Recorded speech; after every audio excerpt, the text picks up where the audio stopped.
नमस्कार, मी रेणुका बुलेटिनमध्ये तुमचं स्वागत आहे। सगळ्या बातम्या जरी आपण बघणार असलो तरी आत्ताच्या क्षणातली पुण्यातली एक अत्यंत महत्त्वाची बातमी आणि ती म्हणजे पुण्यामध्ये एटीएसनं केलेल्या एका मोठ्या कारवाईची। मोहम्मद जुनेद याला दापोडीतून अटक करण्यात आल्याची माहिती कळते। हा लष्कर-ए-तोयबासाठी काम करणार होता आणि काम करण्यासाठी त्याने पैसे घेतले होते अशी बातमी आता समोर येते। जम्मू काश्मीरहून हे पैसे घेण्यात आले होते अशी देखील माहिती कळते। तो मूळचा अकोल्याचा आहे, 28 वर्षांचा जुनेद आणि याचं नाव आता चर्चेत येते। सोशल मीडियाच्या माध्यमातून हा संपर्क झाला होता अशी माहिती आता कळते। त्यामुळे एटीएसनं केलेली ही अत्यंत महत्त्वाची आणि मोठी कारवाई म्हणायला हवी। लष्कर-ए-तोयबासाठी काम करावं म्हणून पैसे या मोहम्मद जुनेदला मिळाले होते आणि 28 वर्षांच्या मोहम्मद जुनेद याला दापोडीतून एटीएसनं काही वेळापूर्वी अटक केल्याची माहिती कळते। वैभव सोनाणेकडून अधिक माहिती घेऊयात। वैभव, खूप महत्त्वाची बातमी, काय तपशील?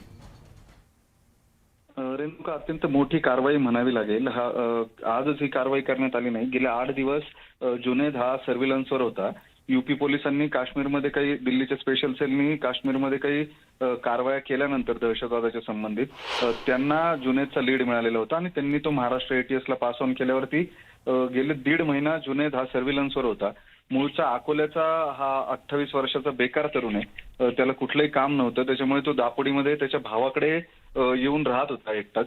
आणि गेल्या 2 महिन्यांमध्ये सोशल मीडियाच्या माध्यमातून त्याला प्रचंड रॅडिकलाइज केलं गेलं असल्याची एटीएसच्या लक्षात आलं आणि जेव्हा त्याच्यावरती लक्ष केंद्रित केलं, त्याला गेल्या 8 दिवस एटीएसने सातत्यानं चौकशीसाठी बोलवलेलं होतं। त्याच्या मागे चौकशीचे ससे मिरा लावल्यावर काल त्यानं हे मान्य केलंय की त्याला वॉलेटवरून 10,000 रुपये जे आहेत ते जम्मू काश्मीरच्या एका तिथल्या स्थानिक संस्थेकडून आलेले, दहशतवादी संघटनेकडून आलेले, जे लष्कर-ए-तोयबासाठी काम करावं याने जुनेदने म्हणून त्याच्या मागे लागलेली होती आणि ते 10,000 रुपये आपल्याला मिळालेले आहेत असं त्याने एटीएस समोर मान्य केलंय। त्याच्यामुळे एटीएसने त्याच्यावरती गुन्हा नोंद करून त्याला अटक केली आहे। आज दुपारी साधारण 2 ते 3 वाजेच्या दरम्यान त्याला न्यायालयामध्ये हजर केलं जाईल। मात्र हे दुष्टचक्र जे आहे किंवा दहशतवादामध्ये ओढण्याची ही जी स्ट्रॅटेजी आहे दहशतवादी संघटनांची, ती अत्यंत धोकादायक आहे। मूळच्या इथल्या तरुणांना नोकऱ्या नाही आहेत किंवा त्यांची आर्थिक परिस्थिती हालाकीची आहे हे बघून त्यांना या जाळ्यामध्ये ओढलं जातं। धार्मिक कट्टरतेचे खोटे डोस पाजले जातात आणि त्यांना या सगळ्या दहशतवादाच्या दुष्टचक्रामध्ये ओढलं जातं असं एकूण या जुनेदच्या सगळ्या केसवरून दिसतंय। कारण केवळ 28 वर्षाचा मुलगा आहे हा आणि नोकरी नाहीये त्याला। 2 महिने त्याला सोशल मीडियावरून रॅडिकलाइज केलं जातं। दापोडीसारख्या, पुण्यासारख्या ठिकाणी जिथं सहज हाताला कुठेही 10-15 हजार रुपये मिळणारं काम मिळू शकतं, तिथं हा मुलगा बेकार राहतो आणि या दहशतवादी संघटनांच्या संपर्कामध्ये जातो। त्याच्यामुळे या सगळ्या कारवाईकडे अत्यंत महत्त्वपूर्णरित्या बघितलं जातंय।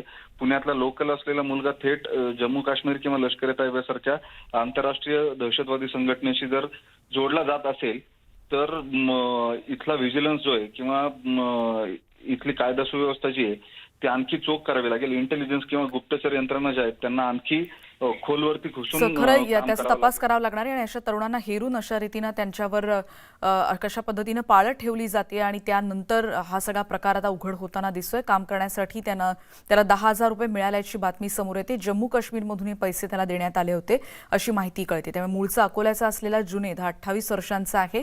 सोशल मीडियावरून त्याच्याशी संपर्क साधण्यात आला होता आणि एटीएसनं पुण्यात केलेली ही आत्ताच्या क्षणाची एक महत्त्वाची कारवाई। आणि यानंतर एक महत्त्वाची बातमी आपण बघणार आहोत। संभाजीराजे आणि मुख्यमंत्री उद्धव ठाकरे यांची फोनवरून चर्चा झाल्याची माहिती कळते आणि त्यामुळे पुन्हा एकदा संभाजीराजेंच्या नावाची चर्चा सध्या राज्यसभेच्या उमेदवारीसाठी रंगायला सुरुवात झाली आहे। त्यांच्या नावावर शिक्कामोर्तब होईल अशी शक्यता आता व्यक्त होते आणि तसे संकेत स्वतः संभाजीराजेंनी कोल्हापुरात बोलताना दिलेत। त्यामुळे त्यांच्या नावावर निश्चित होण्याची शक्यता वाढलेली आहे आणि त्यामुळे मुख्यमंत्र्यांसोबत ही सकारात्मक चर्चा झाल्याची बाब आता समोर येते। त्यामुळे अटी मागण्यांमध्ये त्याच्यातून काही सुवर्णमध्ये निघणार का हा देखील एक प्रश्न होता। अधिक माहिती जाणून घेऊयात, याचे तपशील जाणून घेऊयात। उदय जाधव आमचे प्रतिनिधी आता आपल्या सोबत आहेत। उदय, आतापर्यंतच्या काय काय घडामोडी आणि आता काय माहिती कळतेय? कारण असं देखील म्हटलं जात आहे की ते मुंबईत देखील येत आहेत राजे आणि त्याच्यानंतर या सगळ्या घडामोडींना आणखी वेग येईल। अगदी बरोबर रेणुका, आपण कालच पाहिलेलं आहे की राज्यसभेच्या 6व्या जागेसाठी शिवसेनेकडनं कालपर्यंत मुदत जी आहे युवराज संभाजीराजे छत्रपती यांना देण्यात आली होती। मात्र काल त्यांच्याकडनं कुठलाही प्रतिसाद आला नाही। त्यानंतर शिवसेनेने त्यांच्या 4 जे कडवट शिवसैनिक आहेत त्यांचा पर्याय जो आहे तो पर्याय पुढे केला होता। त्या संदर्भात शिवसेनेमध्ये देखील हालचाल वाढू लागली होती। मात्र काल रात्री युवराज संभाजीराजे छत्रपती यांचे जे कोणी शिवसेनेतले जे जवळचे नेते आहेत, मंत्री आहेत, खासदार आहेत, त्यांच्याशी अतिशय चांगली चर्चा झाली सकारात्मक. त्यानंतर आज सकाळी स्वतः शिवसेना पक्षप्रमुख मुख्यमंत्री उद्धव ठाकरे यांची फोनवरनं युवराज संभाजीराजे छत्रपती यांच्याशी चर्चा झाली आणि सविस्तर चर्चा झालेली आहे. आणि या चर्चेतून मार्ग निघाल्याचं देखील माहिती जी आहे वरिष्ठ सूत्रांनी दिलेली आहे. एक सकारात्मक चर्चा झालेली आहे. दोन्ही बाजूंचा मान जो आहे तो राखला जाणार आहे. युवराज संभाजीराजे छत्रपती यांनी ज्या अटी शर्ती ठेवल्या होत्या, त्याचबरोबर शिवसेनेकडे देखील ज्या अटी शर्ती ठेवण्यात आल्या होत्या, त्यातून एक सुवर्ण मध्य काढण्याचा पर्याय जो आहे तो पुढे आलेला आहे. राज्यसभेच्या 6व्या जागेसाठी पुन्हा एकदा युवराज संभाजीराजे छत्रपती यांचं नाव जे आहे शिवसेनेतर्फे अजून पुढे आलेलं आहे आणि त्यामुळे त्याची शक्यता जी आहे ती वाढलेली आहे. स्वतः छत्रपती युवराज हे कोल्हापूरहून निघालेले आहेत. ते थोड्याच वेळात पुण्याला पोहोचणार. त्यानंतर ते मुंबईत संध्याकाळी दाखल होत आहेत. ते मुंबईत संध्याकाळी दाखल झाल्यानंतर राजकीय घडामोडींना खूप वेग जो आहे तो वाढणार आहे. आज संध्याकाळपर्यंत शिवसेनेकडनं राज्यसभेच्या 2ऱ्या जागेसाठी उमेदवारांची अधिकृत ते नाव देखील घोषणा होणार निश्चित होणार आहे. उद्या ही पुन्हा एकदा नाव- तुमच्याकडे येण्याचा प्रयत्न करते, पण शावा संघटनेचे धनंजय जाधव आता आपल्या सोबत आहेत. धनंजय जाधवजी, स्वागत तुमचं या चर्चेमध्ये अशासाठी, कारण कालपर्यंत या तिढ्यावर उत्तर मिळत नव्हतं आणि त्याच्यानंतर नेमकं राजे काय भूमिका घेतात याकडे सगळ्यांचं लक्ष लागलं होतं. आत्ताची काय भूमिका आहे राजेंची आणि साधारण कधीपर्यंत ते मुंबईत पोहोचतील असं म्हणता येईल, आणि कालपासून नेमक्या काय काय घडामोडी देखील घडल्या? नक्कीच मी तुम्हाला सांगू इच्छितो की मी ज्या गोष्टी पाहिल्या आतापर्यंत शिवसेनेच्या माध्यमातून ज्या सगळ्या गोष्टी चालू होत्या त्या बाबतीमध्ये छत्रपती संभाजीराजांवरती अनेक पद्धतीचा दबाव आणण्याचा प्रयत्न केला गेला. परंतु छत्रपती शिवाजी महाराजांचे वंशज म्हणून जो करारे बाणा त्यांच्यामध्ये असला पाहिजे, त्यांनी जी भूमिका घेतली होती की मी कुठल्याही पक्षामध्ये प्रवेश करणार नाही आणि मी माझी भूमिका पार पाडणार, त्याच पद्धतीने त्यांनी स्वतः डिक्लेअर केलेलं आहे की ते अपक्ष म्हणून फॉर्म भरणार आहेत आणि अपक्ष फॉर्म भरूनच ते या सगळ्या निवडणूक प्रक्रियेला सामोरं जाणार आहेत. यामुळे त्यांच्या निर्णयाचं मी स्वागत करतो. शिवसेनेला विनंती करतो, छत्रपती शिवाजी महाराजांच्या वंशजांना आपण एवढ्या आडीवेडी घालणं, अटी घालणं हे योग्य नाहीये. पण सन्मानपूर्वक ज्या पद्धतीने संभाजीराजांनी आता सांगितलं की मुख्यमंत्री साहेबांशी त्यांचं बोलणं झालेलं आहे, त्या शब्दाला ते जागतील, सन्मानपूर्वक छत्रपती संभाजी महाराजांना राज्यसभेवरती जाण्यासाठी सहकार्य करतील अशी मला अपेक्षा आहे. आणि या दोघांची जर सकारात्मक चर्चा झाली असेल तर या निर्णयाचं आम्ही स्वागत करतो. परंतु छत्रपती संभाजी महाराज हे अपक्ष असावेत ही आमची अपेक्षा आहे आणि ते राहतील या बाबतीमध्ये देखील आम्हाला एक असा विश्वास तुम्ही व्यक्त करताय. पण आज संध्याकाळपर्यंत काय काय घडामोडी होतील याकडे देखील लक्ष असणार आहे. समज शिवसेना आणि जसं तुम्ही म्हणताय की मुख्यमंत्र्यांशी जे शिवसेनेचे पक्षप्रमुख आहेत त्यांच्याशी जेव्हा भेट झाली आहे तेव्हा तुम्हाला असं वाटतं की तुमची जी भूमिका आहे त्याच्यावर तुमचा जो विश्वास आहे त्याच्यावर ते सार्थ ठरवतील तुमचा विश्वास राजे, असं वाटतं तुम्हाला? नक्कीच 100%. आज जर तुम्ही पाहिलं तर काल आपण पाहिलं असेल की 12 वाजेपर्यंत काउंटडाऊन होता. त्याच्या पूर्वी जर पाहिलं तर लास्टचा अल्टिमेटम होता. या अशा सगळ्या गोष्टी होऊन गेल्या. परंतु छत्रपती शिवाजी महाराजांचे वंशज त्यांचं काम आजवरती बोलतं. आज महाराष्ट्रामध्ये त्यांच्या शब्दाला जी किंमत आहे, आज त्यांच्या बाबतीमध्ये तुम्ही जर अनेक मीडियाने घेतलेल्या पोलमध्ये जर पाहिलं असेल तर त्यांच्या भूमिकेचं सर्वच सामान्य जनतेने देखील स्वागत केलेलं आहे. आणि छत्रपती शाहू महाराजांचे वंशज, छत्रपती संभाजी महाराजांचे वंशज म्हणून त्यांच्यावरती देखील जो दबाव आहे तो देखील शिवसेनेने विचारात घेतला पाहिजे आणि त्यांना यथोचित मान सन्मान देऊन समाजाची सेवा करण्यासाठी राज्यसभेवरती पाठविलं पाहिजे. आणि छत्रपती संभाजी महाराज कार्यकर्त्याची भूमिका समजून घेणारं नेतृत्व आहे, ग्राउंड लेवलला काम करणारं नेतृत्व आहे आणि शिवसेना देखील छत्रपती शिवाजी महाराजांच्या नावानं काम करते. त्यामुळे आजपर्यंत तुम्ही जर पाहिलं तर संजय राऊत बोलले असतील नक्कीच त्यांच्या पक्षाची भूमिका म्हणून, परंतु उद्धवजी ठाकरे साहेब यांनी कुठल्याही पद्धतीनं संभाजीराजांच्या बाबतीमध्ये प्रेशर टॅक्टिकचा भाग स्वतःहून पुढे आलेला नाही. मीडियामध्ये बातम्या येत असतात, त्याच्यावरती चर्चा होत आहे, परंतु संजय राऊत वगळता कोणत्याही व्यक्तीने संभाजीराजांच्या बाबतीमध्ये अट्टहास किंवा अशा पद्धतीचं दबाव तंत्र वापरलेलं मला तरी दिसलेलं नाही. आणि त्यामुळे बघूयात काय काय घडामोडी घडतायत. आणि जसं आता आमचे प्रतिनिधी उदय जाधव सांगतायत त्याप्रमाणे आता ते पुण्यामध्ये आणि त्यानंतर संध्याकाळपर्यंत मुंबईत येत आहेत आणि त्यानंतर या विषयीचं ठोस नेमकं काय काय घडामोडी आहेत त्याच्याविषयी आणखीन भूमिका आपल्याला कळू शकणार आहे. या संदर्भातली पुढची बातमी आपण बघणार आहोत. संभाजीराजेंच्या एकीकडे या सगळ्या निवडणुकी संदर्भातली, उमेदवारी संदर्भातली, पण राज्यसभेच्या त्यांच्या अपक्ष उमेदवारीवर शिवसेनेचे नेते संजय राऊत यांनी काय प्रतिक्रिया दिली आहे. सकाळी त्यांनी प्रसारमाध्यमांशी संवाद साधला. संभाजीराजेंकडे 42 मतं आहेत आणि त्यांची जर अपक्ष लढण्याची इच्छा असेल तर ते अपक्ष लढतील असं देखील संजय राऊत म्हणालेत. आणि शिवसेना 2 जागांवर लढण्यावर ठाम आहे असं देखील संजय राऊत यांनी आज म्हटलंय. रिप्लाय त्यांच्याकडे कोणी मागितलं होतं? संभाजीराजे हे एक स्वतंत्र व्यक्तिमत्व आहे, ते अपक्ष लढणार आहे असं अजूनही आमची माहिती आहे. त्याच्यामुळे त्याच्याशी शिवसेनेनं त्यांना काय सांगण्याचा प्रश्न येत नाही. त्यांच्याकडे 42 मतं आहेत, त्याच्यामुळे ते अपक्ष लढू शकतील आणि त्यांना अपक्ष लढण्याची इच्छा असेल तर ते अपक्ष लढतील. शिवसेना 2 जागांवर लढते आणि शिवसेनेकडे तेवढी 2 जागा जिंकून येण्याइतपत मतं आहेत आणि दोन्ही जागा आम्ही जिंकू. शिवसेनेचे 2 उमेदवार आहेत. मी शिवसेनेविषयी बोलतो. महाविकास आघाडी म्हणून म्हणाल तर आमचे 4 उमेदवार निवडून जातील. एक काँग्रेस, एक राष्ट्रवादी आणि 2 शिवसेना. हे 4 महाविकास आघाडी, त्याच्यात 2 शिवसेनेचे आहेत. सर, संजय पवारांच्या नावावर शिक्कामोर्तब झालेलं आहे असं कळतं. ते ज्याच्या नावावर शिक्कामोर्तब झालाय त्याची घोषणा स्वतः पक्षप्रमुख उद्धव ठाकरे करतील. मी नक्की छत्रपती घराण्याचा मान राखून त्यांना उमेदवारी देण्यासंदर्भात प्रस्ताव दिला, एवढंच मी सांगू शकतो. पण ते शिवसेनेचे उमेदवार असतील, दोन्ही उमेदवार शिवसेनेचे असतील, ही आमची भूमिका आहे. पुढची बातमी आपण बघणार आहोत. राज्यसभेसाठी काँग्रेसला उमेदवार मिळत नाही अशी माहिती कळते. राज्यसभेच्या एका जागेसाठी काँग्रेसमध्ये सध्या घोळ सुरू आहे आणि त्यामध्ये मुंबईतून मिलिंद देवरा, संजय निरुपम इच्छुक असल्याचं कळतंय आणि दिल्लीच्या वर्तुळात गुलाम नबी आझाद, मुकुल वासनिक, अविनाश पांडे यांच्या नावांची चर्चा सध्या सुरू आहे. दिल्लीतील नेत्यांची अजूनही महाराष्ट्रातील नेत्यांशी चर्चाही झालेली नाही आणि खरं तर आजपासून उमेदवारी अर्ज भरायला सुरुवात झालेली आहे. पण काँग्रेसचा गोंधळ मात्र सुटताना दिसत नाही. दिल्लीमध्ये आजपासून 2 दिवस महत्त्वाच्या बैठका होणार असल्याचं देखील कळतंय. त्यामुळे एकीकडे तयारी सुरू आहे इतर पक्षांची. बघूयात काँग्रेसमध्ये काय चाललंय आणि या संदर्भातली माहिती घेणार आहोत. स्वाती लोखंडे आमच्या प्रतिनिधी आता आपल्या सोबत आहेत. स्वाती, काय नेमका गोंधळ आहे काँग्रेसमध्ये? काय आता घडामोडी सध्या काँग्रेसमध्ये घडतायत? तर आपल्या सगळ्यांना माहिती आहे की राज्यसभेच्या जागांसाठी आजपासून नामांकन भरण्याची प्रोसेस सुरू झालेली आहे. पण काँग्रेसची जी काही गोंधळाची स्थिती असलेला पक्ष अशी छवी आहे की यावेळेलाही कायम ठेवण्यात या पक्षाला यश आले आहे असं म्हणायला हरकत नाहीये. कारण आपण पाहतो की या सगळ्या प्रकारामध्ये अजूनही उमेदवारावर शिक्कामोर्तब नाहीये. ज्या पद्धतीनं मुंबई आणि दिल्लीमधल्या नेत्यांची नावं समोर येत आहेत की या एका जागेसाठी कोण कोण इच्छुक आहेत, तर या नावांवर कुणावर तरी एक शिक्कामोर्तब आतापर्यंत होणं गरजेचं होतं. पण याबद्दल ना महाराष्ट्रातल्या नेत्यांशी दिल्लीनं काही चर्चा झाली आहे, ना कुठल्याही प्रकारे काही सांगण्यात आलेलं आहे.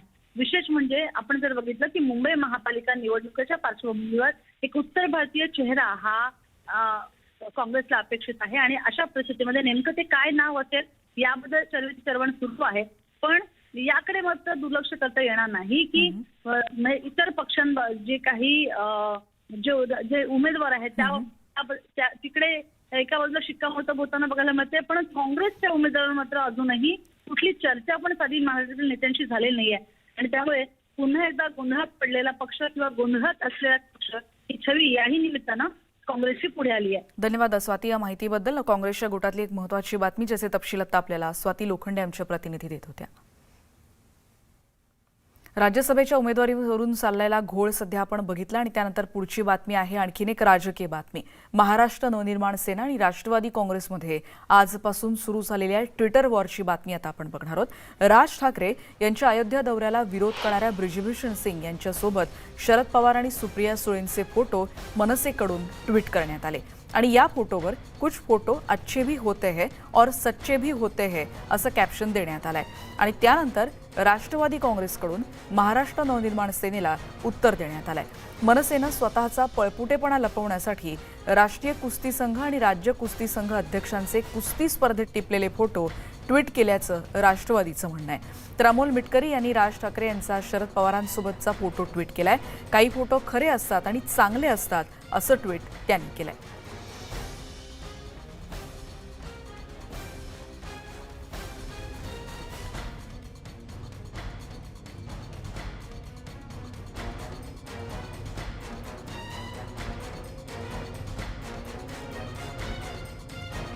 जे आता काही फोटो व्हायरल होत आहेत, ह्या सगळ्या गोष्टी पाहता पवार साहेबांबद्दलचा आमचा जो काही आदर होता तो आदरही कमी होत गेला. ज्या वेळेला पवार साहेबांवर टीका झाल्या, आरोप झाले किंवा भ्याड हल्ले झाले त्यावेळेस सर्वप्रथम राज ठाकरे साहेबांनी त्याचा निषेध नोंदवला.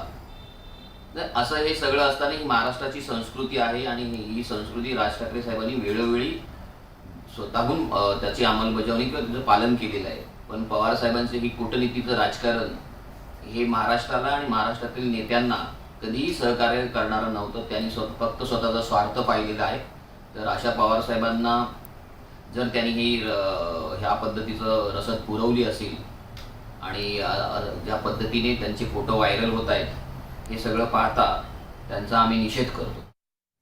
मनसेची प्रतिक्रिया आता आपण ऐकली, पण मनसेनं ट्विट केलेल्या ब्रिजभूषण आणि शरद पवार यांच्या फोटोवर गृहमंत्री दिलीप वळसे पाटील नेमकं काय म्हणाले ते देखील आता आपण बघणार आहोत. ब्रिजभूषण को लेकर सवाल उठाए थे और आज ट्वीट किया है फोटो और कहने की कोशिश की जो भी विरोध हुआ है वो एनसीपी के कहने पे हुआ है. किस तरह से देखते हैं? कि मुझे इसमें कोई ज़्यादा कुछ मतलब दिखता नहीं है, क्योंकि एनसीपी को ऐसे करने की कोई ज़रूरत नहीं है. जो फ़ोटो है ये फ़ोटो पहले कोई फंक्शन का फ़ोटो है, कबड्डी के फंक्शन, कुश्ती के फंक्शन का फ़ोटो है, तो उसका और इसका संबंध जोड़ना ठीक नहीं होगा. दरम्यान शिवसेनेची यावर्षी काय प्रतिक्रिया आपण बघणार आहोत. बघूयात संजय राऊत या संदर्भात नेमकं काय म्हणाले. ही रस्ता पुरवण्याचं काम जे आहे ते महाराष्ट्रानं केलं. कोणी केलंय? मनसेकडून आरोप आहे. फोटो व्हायरल ते फोटो व्हायरल झालेले आहे. काय? सुप्रिया सुळे आणि ब्रिजभूषण यांचा एक फोटो व्हायरल झाला. ब्रजभूषण शरणना कोण ओळखत नाही, आम्ही ओळखतो.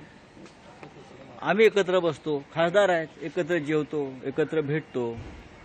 फोटो व्हायरल झाले म्हणजे काय झालं? अभ्यास करा, अभ्यास म्हणावा त्यांना. पार्लमेंटचा अभ्यास करा. लोक तिकडे कशा प्रकारे बसतात, एकाच सभागृहात लोक बसतात, आजूबाजूला असतात, एकत्र चहापान करतात. योगींच्या बरोबर पण आम्ही चहापान करतो. म्हणून काय योगीने आम्ही रसद पुरवली त्यांना अडवण्यासाठी? अभ्यासात कच्चे आहेत हे लोक. संजय राऊत यांची प्रतिक्रिया आता आपण बघितली आणि बघूयात पुढची बातमी. शिवसेना आणि किरीट सोमय्या यांच्यातले आरोप प्रत्यारोप अजूनही थांबत नाहीयेत. उद्धव ठाकरेंच्या पार्टनरचे कसाबशी संबंध असल्याचा आरोप आज किरीट सोमय्या यांनी एका पत्रकार परिषदेतून केला. 26/11ला जो हल्ला झाला त्यातल्या अधिकाऱ्यांनी वापरलेले बुलेट प्रूफ जॅकेट बोगस असल्याचा आरोप त्यांनी केला आहे. हेमंत करकरे यांना देण्यात आलेलं बुलेट प्रूफ जॅकेट बोगस होतं, बनावट होतं आणि त्यामुळे त्यांचा मृत्यू झाला. हे जॅकेट बिमल अग्रवाल यांनी पुरवलं होतं. यशवंत जाधव यांच्यावर ज्यावेळी धाड टाकण्यात आली त्यावेळी बिमल अग्रवाल यांचं नाव पुढे आलं. नवाब मलिक यांचे संबंध दाऊद गँगपर्यंत पोहोचू शकतात, तर उद्धव ठाकरे यांच्या पार्टनरचे संबंध कसाबपर्यंत आहेत असा आरोप आज किरीट सोमय्या यांनी केला. त्यामुळे आपण बघतोय गंभीर आरोप करण्यात आलेले आहेत आणि एकीकडे शिवसेना विरुद्ध किरीट सोमय्या किंवा संजय राऊत विरुद्ध किरीट सोमय्या या सगळ्या वादांची मालिका आणि त्यातून या पत्रकार परिषदेतून करण्यात आलेले हे आणखीन गंभीर आरोप म्हणायला हवे.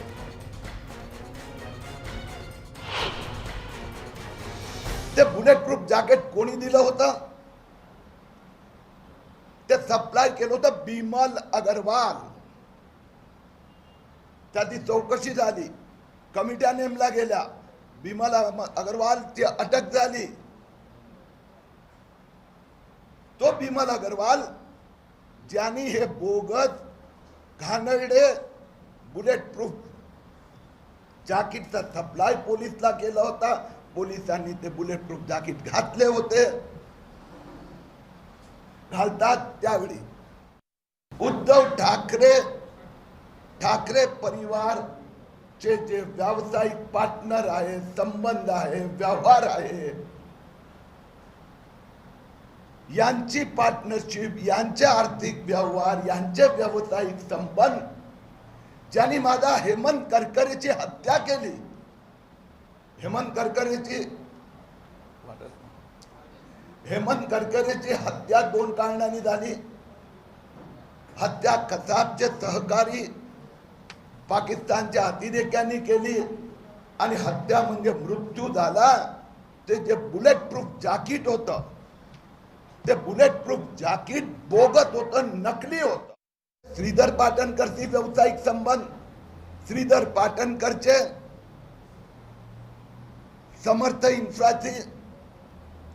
इन्फ्रामध्ये बिमल अग्रवाल आणि यशवंत जाधवची, आणि बिमल अग्रवाल म्हणजे bullet proof jacket, bogus bullet proof जॅकेटचा सप्लायर.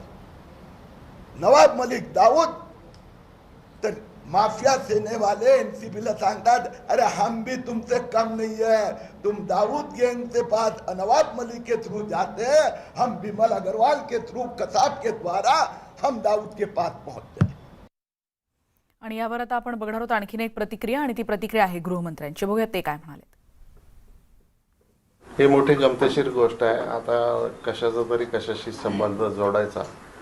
आता हे कोण विमल अग्रवाल, कुठल्या बुलेट प्रूफ काय वगैरे, आता ते त्यांना जी माहिती मिळते ती कुठून मिळते मला माहिती नाही, परंतु या गोष्टीमध्ये काही तथ्य आहे असं मला काही वाटत नाही. पुढची बातमी आपण बघणार आहोत गोंदियामधली, कारण जिल्ह्यातल्या नक्षलग्रस्त समजल्या जाणाऱ्या देवरी तालुक्यातल्या बोरगाव इथल्या रेशन दुकानदारांकडून गरिबांच्या रेशन धान्यावर डल्ला मारला जातोय असा प्रकार उघड झालाय. आदिवासींच्या तोंडचा घास रेशन दुकानदार पळवतायत. अशा रेशन दुकानदारांवर कठोर कारवाईची मागणी नागरिक करतायत.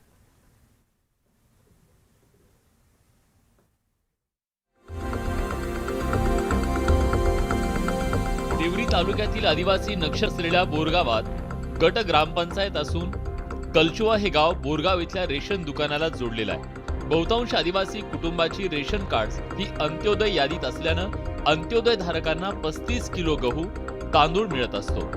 मात्र या आदिवासी बांधवांना शासनाच्या विविध योजनांची माहिती नाही आणि याचाच फायदा रेशन दुकानदार घेत आहेत. अनेक वर्षांपासून या कुटुंबाच्या रेशनवर रेशन दुकानदार डल्ला मारत असून काहींना 20 किलो तर काहींना 25 किलो इतकंच रेशनवरचं धान्य दिलं जात आहे. विचारतून पण आता ते आम्हाला एक जण बोलला तर गरम होते सर. आम्हाला ते महिन्यातून तेवढाच 12 किलो आणि 8 किलो गहू. नाहीतरी आता अंत्योदयचा 25 किलो खत होते तर 25 किलो तांदूळ द्यायला पाहिजे ना 10 किलो गहू द्यायला पाहिजे, तर तसं देत नाही. 20 किलो तांदूळ आणि 10 किलो गहू 35 किलो खतवल्या जाते कार्डवर. आम्हाला जेवढं खतवत आहे तेवढं आम्हाला राशन आवश्यक पाहिजे आहे. युनिटप्रमाणे जसं मागतो आपण तर युनिटप्रमाणे देत नाही. 2 किलो आम्हाला कमच देते राशन. आणि काही बोलायला गेला तर मग म्हणते की मला राशन कम येते तर मी कुठून देऊ, आपल्या घरून देऊ का, असं म्हणते.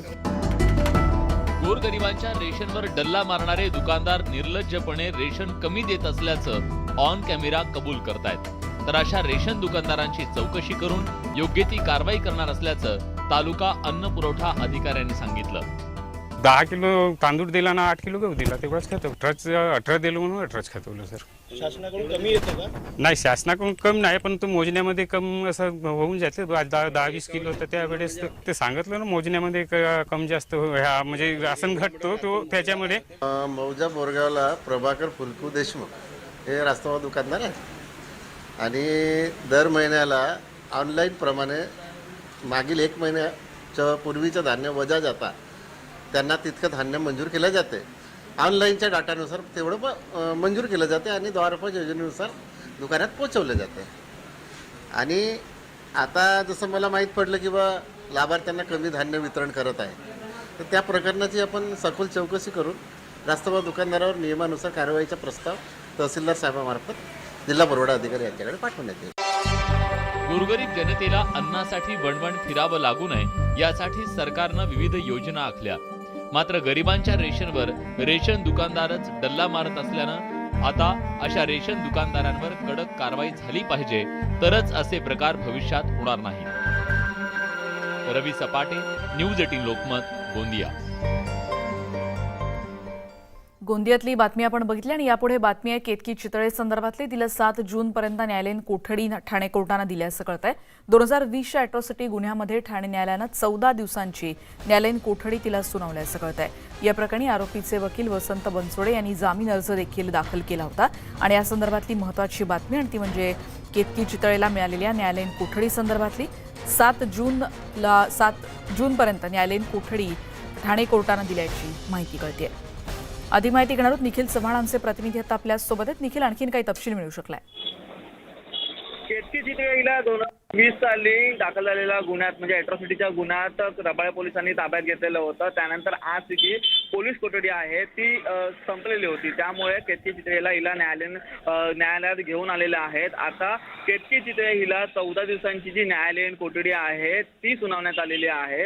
यामध्ये पाहायचं झालं तर केतकी चितळेची जी अडचण आहे ती आता वाढतच चाललेली आहे आणि या अनुषंगाने आता हा जो निकाल दिला आहे तर या निकालामधून केतकी चितळे आता हिची रवानगी आहे ती थेट ठाणे जिल्हा कारागृहात आहे ती आता होणार आहे. पाहायचं झालं तर केतकी चितळे हिच्या विरोधात आहे जे शरद पवार यांच्यावरती जे एक फेसबुक पोस्ट केलेली होती त्या अनुषंगाने विविध ठिकाणी संपूर्णपणे जे गुन्हे आहेत ते नोंद केलेले आहेत. आता ही जी न्यायालयीन कोठडी आहे ती सुनावल्यानंतर कदाचित अन्य ठिकाणी जे गुन्हे दाखल झालेले आहेत तिथूनचे पोलीस देखील केतकीचा ताबा घेऊ शकतात अशी शक्यता आहे ती वर्तवली जात आहे. एकंदरच काय तर केतकीच्या अडचणीत आता एकूणच वाढ झालेली आहे. धन्यवाद निखिल या माहितीबद्दल आणि त्या माहितीला न्यायालयीन कोठडीत आता पाठवण्यात आल्याची माहिती सध्या कळते. पुढची बातमी आपण बघणार आहोत बुलढाण्यातली न्यूज 18 लोकमतच्या इम्पॅक्टची बातमी आहे। बुलढाण्यातल्या खापरखेडा गावामध्ये स्वातंत्र्यानंतर अनेक वर्ष एसटी धावली नव्हती आणि एसटी नसल्यानं आजही इथले ग्रामस्थ बैलगाडीतून प्रवास करत होते। देश स्वातंत्र्य होऊनही खापरखेडा गाव मात्र विकासापासून खूप दूर होतं। एसटी मिळवण्यासाठी ग्रामस्थांनी अनेक निवेदनं देखील दिली होती, पण तरीही ग्रामस्थांच्या मागण्यांकडे दुर्लक्ष होत होतं आणि या गावाचं वास्तव न्यूज 18 लोकमतनं दाखवल्यानंतर 2 दिवसाच्या आत या गावाला एसटी मिळेल अशी ग्वाही पालकमंत्री डॉक्टर राजेंद्र शिंगणे यांनी दिली।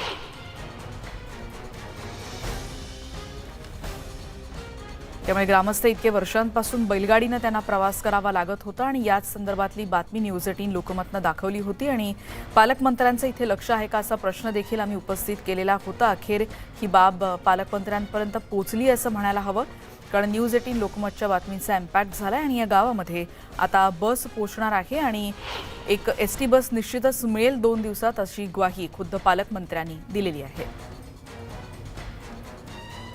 बुलढाण्यातली ही बातमी आहे। खापरखेडा गावात स्वातंत्र्यानंतरही एसटी बसच्या सेवेत इथले ग्रामस्थ होते आणि कुठेही बाहेर जायचं असेल तर त्यांना बैलगाडीनं जावं लागत होतं। त्यांना इतर कुठलाही पर्याय नव्हता आणि हीच व्यथा न्यूज 18 लोकमतनं दाखवली होती। अखेर ग्रामस्थांची ही मागणी आणि त्यांची व्यथा न्यूज 18 लोकमतनं मांडलेली होती आणि त्यानंतर देखील पालकमंत्र्यांपर्यंत ही बाब पोहोचली आणि आता न्यूज 18 लोकमतची या बातमीची दखल घेत पालकमंत्र्यांनी आश्वासन दिले की 2 दिवसात गावात एसटी पोहोचेल। पुढची बातमी आपण बघणार आहोत आहे नागपूरमधली। अंगावर पेट्रोल टाकून शेतकऱ्यांना आत्महत्येचा प्रयत्न केलाय सगळं ते वडिलोपार्जित शेतजमिनीच्या विक्रीनंतर शिल्लक जमिनीचा सातबारा देण्याची मागणी करत या शेतकऱ्यानं उमरेड एसडीओच्या दालनातच अंगावर पेट्रोल ओतून आत्महत्येचा प्रयत्न केला। सागर मंद्रे असे शेतकऱ्याचं नाव आहे। उमरेड पोलिसांनी या शेतकऱ्याला ताब्यात घेतलंय।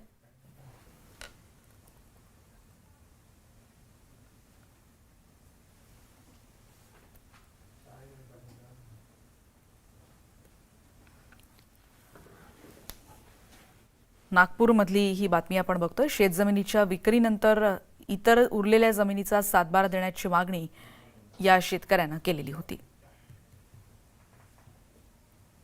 उमरेड पोलिसांनी या शेतकऱ्याला ताब्यात घेतलंय।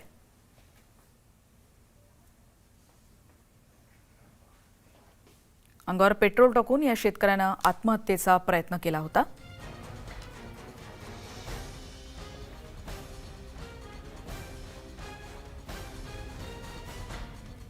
पुढची बातमी आपण बघणार आहोत कोकणातली चिपळूणमधल्या तिवरे गावामध्ये 40 कुटुंब राहत असलेल्या वाडीत पोहोचण्यासाठी रस्ता तर नव्हताच, पण साधी पायवाटही नव्हती आणि या वाडीतल्या नागरिकांना पाण्यासाठीही डोंगर दऱ्यांमधून मैलोनमैल पायपीट करावी लागत होती। या संदर्भातल्या धनगरवाडीतल्या कुटुंबाचा जगण्याचा संघर्ष कसा सुरू आहे हे सांगणारा हा रिपोर्ट बघूयात।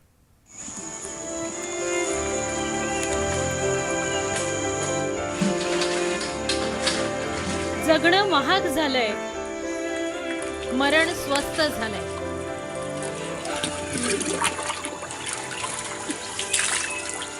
चिपळूणच्या तिवरे गावातल्या भेंदवाडीत राहणाऱ्यांकडे बघून तर हेच म्हणावं लागेल। भेंदवाडीतल्या धनगरवाडीत 40 कुटुंब राहतात।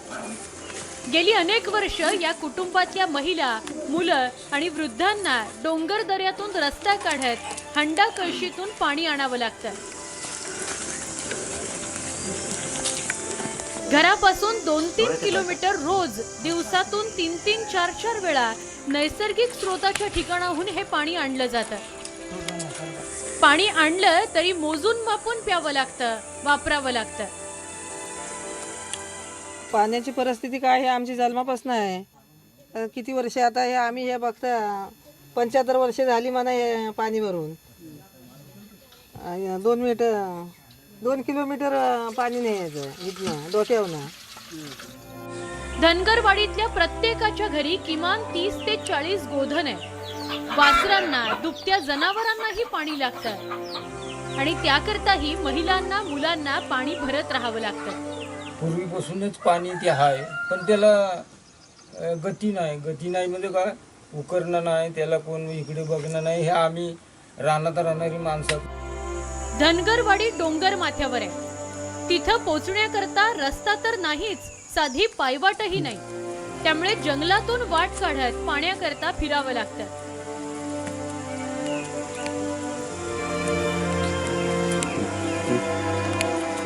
शाळेत सकाळी 6 वाजता जायला लागतं, याच्या आधी पाणी भरायला लागतं. रस्ता नाही त्यामुळे घरातला पुरुष माणूस किंवा वृद्ध आजारी पडला तर त्याला दवाखान्यात नेण्याकरता मोठीच कसरत करावी लागते. आजारी पडल्यानंतर आम्हाला त्यांना चादरीत बांधून ह्या डागण खाली घेऊन जावं लागतं आणि असं करता करता आमच्या अशा 1-2-3 केसी गेलेल्या आहेत. निवडणुकांवेळी आमच्याकडे मतं मागायला येतात, पण आमचा पाण्याचा रस्त्याचा प्रश्न इतक्या वर्षात का सोडवला गेला नाही असा नागरिकांचा संतप्त सवाल आहे.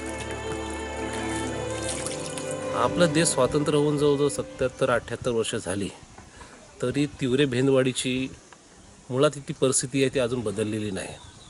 आणि इकडच्या ह्या परिस्थितीला आता तिवरे 2019ला तिवरे धरण फुटलं, त्याचा जाण्याचा खालचा जो संपर्क होता तो टोटल तुटलेला आहे. तर येण्या जाण्याची मोठ्या अडचणी व्हायला लागलेल्या आहेत. एका बाजूला शहरांचं मेट्रो शहर करण्याकडे प्रयत्न होत असताना राज्यातली काही गावं, वाड्या, वस्त्या पिण्याचं पाणी किंवा रस्ता अशा मूलभूत गरजांकरता संघर्ष करतात. त्यामुळे मतं मागणाऱ्या, राजकीय व्यासपीठावरून विकासाविषयी मोठमोठ्या बाता मारणाऱ्या सगळ्याच पक्षाच्या नेत्यांना आत्मपरीक्षणाची गरज आहे. स्वप्नील घागसह bureau report, news 18 Lokmat, Tiware, Ratnagiri. आणि आता बातमी आहे खेडची. पोलिसांचं संख्याबळ कमी असलं तरी वाढती गुन्हेगारी कमी करण्यासाठी, ती रोखण्यासाठी आणि शहर सुरक्षित ठेवण्यासाठी रत्नागिरीच्या जिल्हा पोलीस अधीक्षकांनी खेडमध्ये प्रोजेक्ट नेत्रा राबवायला सुरुवात केली आहे. याविषयीचा एक रिपोर्ट. रत्नागिरीतला हा खेड तालुका. पोलीस खेडवर CCTVद्वारे नजर ठेवून आहेत.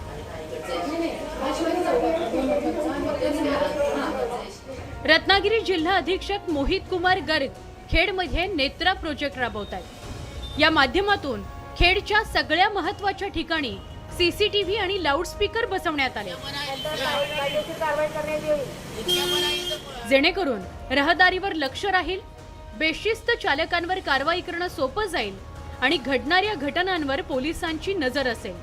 तसंच जर काही सूचना करायच्या असतील तर पोलीस लाऊडस्पीकरवरून नागरिकांपर्यंत पोहोचू शकतील.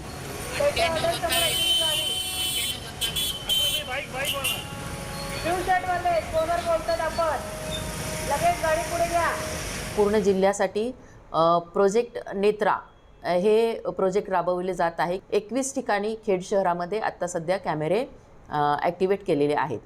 त्या कॅमेऱ्याबरोबरच आम्ही शिवाजी चौक, ST स्टँड आणि गांधी चौक या ठिकाणी साऊंड सिस्टीम पण चालू केलेली आहे. खेड पोलीस ठाण्यातच या CCTV आणि लाऊडस्पीकरचं नियंत्रण असणार आहे. या ठिकाणी स्वतंत्र कक्ष उभारण्यात आलाय. बसवण्यात आलेले कॅमेरे उच्च दर्जाचे आहेत.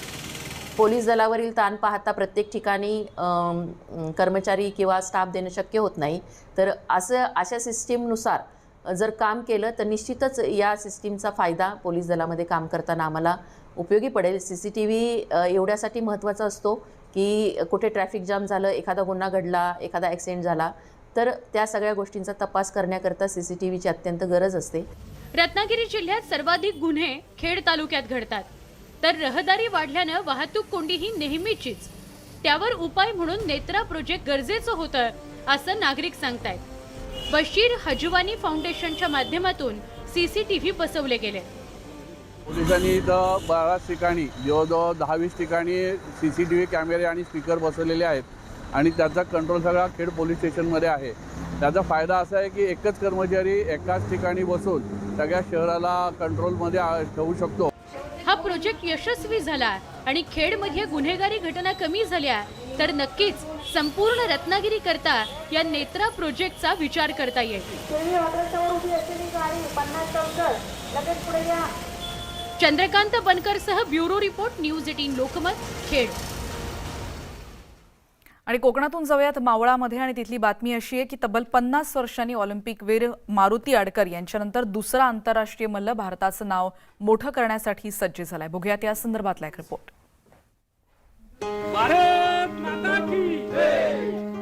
मावळ तालुक्यातल्या सडवली गावात राहणारा हा मल्ल प्रतीक देशमुख 17 वर्षांखालील कुमार एशियन चॅम्पियनशिप स्पर्धेसाठी नवी दिल्लीमध्ये झालेल्या निवड प्रक्रियेत प्रतीकची निवड झाली आहे. त्यात 125 किलो वजनी गटात प्रतीक भारताचं प्रतिनिधित्व करणार आहे. 19 ते 26 जून दरम्यान ही स्पर्धा बिस्किक, किर्गिझिस्तान इथं होणार आहे. प्रतीकने दिल्ली, पंजाब आणि हरियाणातल्या मल्लांना हरवत आपलं स्पर्धेतलं स्थान बळकट केलंय. प्रतीकच्या आतापर्यंतच्या कामगिरीवर नजर टाकूया. प्रतीकनं आतापर्यंत एकूण 6 राष्ट्रीय स्पर्धांमध्ये सहभाग घेतलाय. या स्पर्धांमध्ये त्यानं 1 सुवर्ण, 2 रौप्य आणि 1 कांस्य पदकाची कमाई केली आहे. राजस्थानमध्ये झालेल्या सब ज्युनियर स्पर्धेत 92 किलो वजनी गटात त्यानं सुवर्ण पदक पटकावलं. दिल्लीमध्ये झालेल्या राष्ट्रीय स्पर्धेत 85 किलो वजनी गटात त्यानं रौप्य पदक पटकावलं. तर आसाममधल्या खेलो इंडिया राष्ट्रीय स्पर्धेतही त्यानं रौप्य पदक मिळवलं. तर राष्ट्रीय कुस्ती स्पर्धेत 110 किलो वजनी गटात त्यानं कांस्य पदकाची कमाई केली.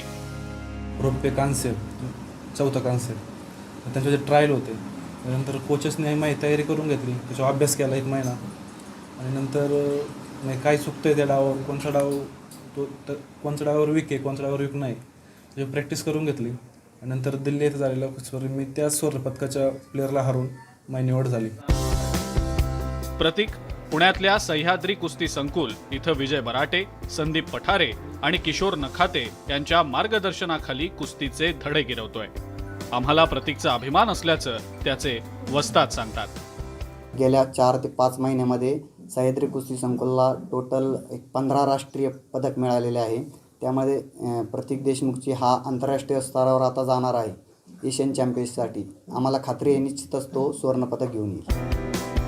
प्रतीकच्या वडिलांनीही त्याचं कौतुक करताना तो मेहनती असल्याचं आवर्जून सांगितलं.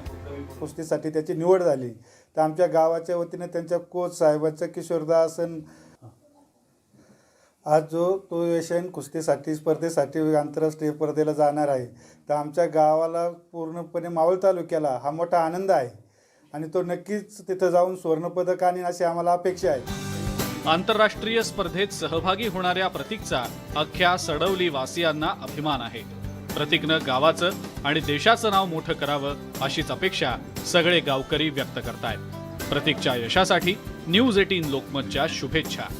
बजरंग बली की जय, भारत माता की जय, पद्मावतीचा जय. गणेश दुडम, न्यूज 18 लोकमत, सडवली, मावळ. भारत माता की जय. आणि यानंतर या बुलेटिनमध्ये आता आपण इथेच थांबतोय. जाताना महत्त्वाची आठवण, फेसबुक, ट्विटर आणि यूट्यूबवर आम्हाला फॉलो करायला विसरू नका. यूट्यूबवर सगळ्या बातम्यांचे व्हिडिओ तुम्हाला पाहता येतील आणि न्यूज 18 लोकमतमध्ये यापुढचं बुलेटिन घेऊन येते माझी सहकारी श्वेता. पहा फक्त न्यूज 18 लोकमत.